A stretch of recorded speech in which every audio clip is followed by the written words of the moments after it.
যেহেতু আসলে এটা একটা টিম গেম, ইন্ডিভিজুয়াল গেম চিন্তা করে না। যদিও আমি ব্যক্তিগতভাবে মনে করি যে ইন্ডিভিজুয়াল পারফরমেন্স করলেই টিম পারফরমেন্সটা হয়।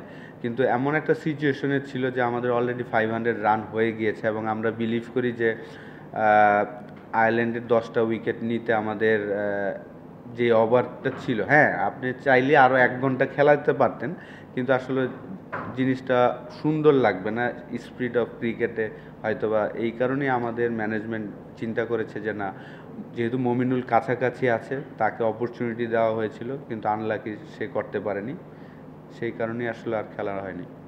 না আলহামদুলিল্লাহ, আমি আসলে মুশফিক, আমি যখন ছিলাম মুশফিকের ডেবু হয়েছে আমার সামনে, এবং মমিনুলের টেস্ট ক্যাপটা আমি পরিয়েছিলাম গলে যখন তার ডেবু হয়েছিল 2013-তে।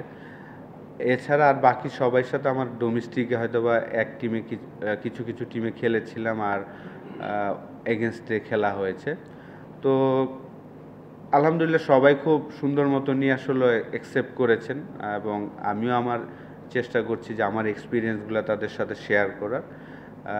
যেহেতু আসলে এই লেভেলে তো আপনার টেকনিক নিয়ে অত বেশি চেঞ্জ করার কিছু নাই, যা সেখানে মেন্টালি আপনার সাপোর্ট দেওয়াটাই হলো ইম্পর্টেন্ট। যে আসলে আপনার বলের একটা বল খেলার সময় আপনার রুটিনটা কেমন হওয়া উচিত, ওই জিনিসগুলো যদি আপনি জাস্ট রিমাইন্ড করে দিতে পারেন, ওইটাই কিন্তু একটা প্লেয়ারের জন্য এনাফ। যে আসলে 30 থেকে 50-এর মধ্যে আপনি আউট হয়ে যাচ্ছেন, পরে 50-এর পরে আপনার 100 করার রেটটা কেমন। যেমন শান্তর রেট যদি দেখেন যে 50-এর পরে তার 100-এর রেট অলমোস্ট 61%।